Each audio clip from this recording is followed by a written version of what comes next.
சின்ன மருமகள்ல அடுத்து என்ன நடக்க போகுதுன்னு வாங்க பார்க்கலாம். தனம் தமிழ்ச்செல்விட்ட சொல்றாங்க, மாமா இப்படி இருப்பாருன்னு நான் கொஞ்சம் கூட நினைச்சு பார்க்கலக்கா.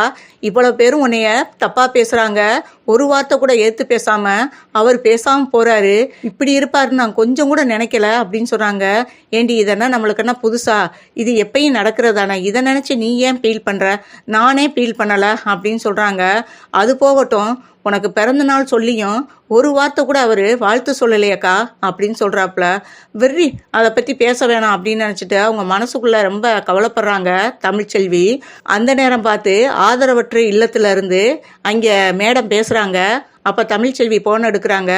ஹலோ, யார் நீங்கள் அப்படின்னு சொல்லவும், அப்போ அங்கேருந்து பேசுகிறாங்க. உங்களுக்கு இன்னைக்கு பிறந்த நாளா அப்படின்னு சொல்லவும், இது எப்படி உங்களுக்கு தெரியும் அப்படின்னு சொல்லி கேட்குறாங்க. இங்கே ஆதரவற்ற குழந்தைகளுக்கு இங்கே சேது சார் பிள்ளைகளுக்கு சாப்பாட்டு செலவை நான் பார்த்துக்கிறேன்னு சொல்லிட்டு 3 வேளையும் இந்த பிள்ளைகளுக்கு சாப்பாடு எல்லாம் வாங்கி கொடுத்துருக்காரு.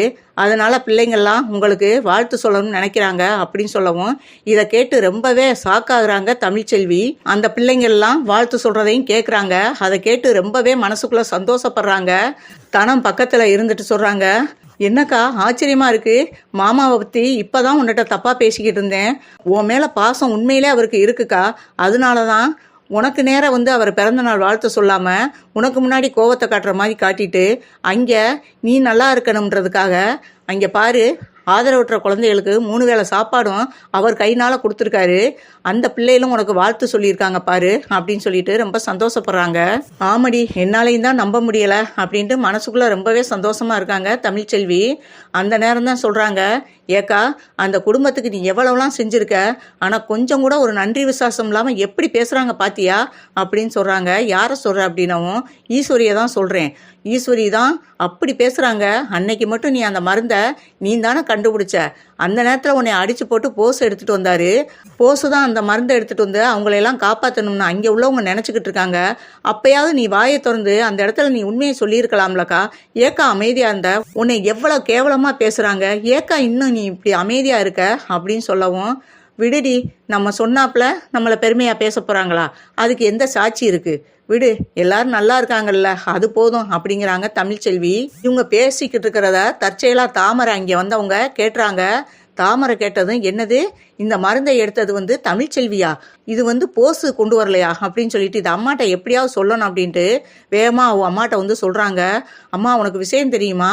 அந்த மருந்தை எடுத்தது தமிழ்ச்செல்வி தான்.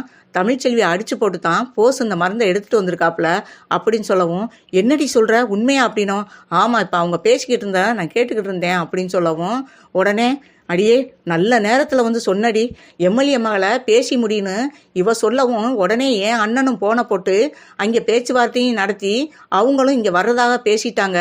இந்த சம்பந்தத்தை எப்படி நம்ம முடிக்கக்கூடாதுன்னு நினச்சோம். அந்த எம்எல்ஏ மகளுக்கும் இவ மகனுக்கும் எப்படி இந்த கல்யாணம் நடக்கக்கூடாது, எப்படியாவது தடுத்தாகணும்னு நம்ம நினச்சிருந்தோம். அதுக்கு தோதா இப்போ நீ இந்த விஷயத்த சொல்லியிருக்க. இது மட்டும் அண்ணனுக்கிட்ட நம்ம நிரூபிச்சிட்டோம்னா எப்படியும் போஸை வெளியே அனுப்பிடுவார். அதுக்கப்புறம் எப்படி ஈஸ்வரி நினச்ச மாதிரி எம்எல்ஏ மகளை கல்யாணம் பண்ண முடியும்?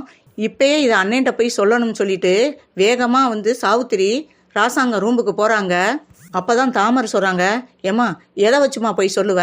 இப்போ சொன்னாப்புல அவர் நம்பிடுவாரா மாமா அப்படின்னு சொல்கிறாப்புல. அடியே, நம்புற மாதிரி ஏதாவது செய்வோம்டி அப்படின்னு சொல்லிக்கிட்டு இருக்கையிலேயே வனத்துறையில இருந்து 2 அதிகாரிங்க ராசாங்க வீட்டுக்கு வர்றாங்க. அந்த நேரம் சாவுத்திரி தான் இங்கே இருக்காங்க. என்ன சார் வேணும் அப்படிங்கிறாங்க. நாங்கள் அமைச்சரை பார்க்கணும் அப்படின்னு சொல்கிறாங்க. இல்லை, இப்போ பார்க்க முடியாது, அவர் ரெஸ்ட் எடுத்துக்கிட்டு இருக்காரு அப்படின்னு சொல்லவும், இல்லை அவர்கிட்ட ஒரு விஷயமா பேசணும் அப்படின்னு சொல்லவும், பரவாயில்ல எதாக இருந்தாலும் என்னட்ட சொல்லுங்கள், நான் எங்கள் அண்ணன்ட்ட சொல்லிடுறேன் அப்படின்னு சொல்கிறாங்க. அப்போ தான் சொல்கிறாங்க, இங்கே பாருங்க, காட்டுக்குள்ளே ஒரு லேடியை அடித்து போட்டு அந்த மருந்தை எடுத்துக்கிட்டு வந்திருக்காங்க. அது இந்த வீட்டு ஆளுக சம்மந்தப்பட்டவங்க தான் இருக்குது, இங்கே பாருங்கன்னு சொல்லிட்டு அந்த போட்டோவை காட்டுறாங்க. அதை பார்த்து ஷாக்காகிறாங்க. ஏன்னா அதில் தமிழ்ச்செல்வி அடித்து போட்டு போஸ் அந்த மருந்தை எடுத்துகிட்டு வந்துக்கிட்டு இருக்காப்புல.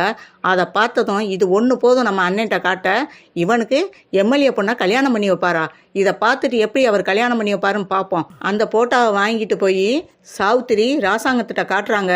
இந்த வீடியோ பிடிச்சிருந்தால் லைக் பண்ணுங்கள், ஷேர் பண்ணுங்கள், மறக்காமல் சப்ஸ்கிரைப் பண்ணுங்கள்.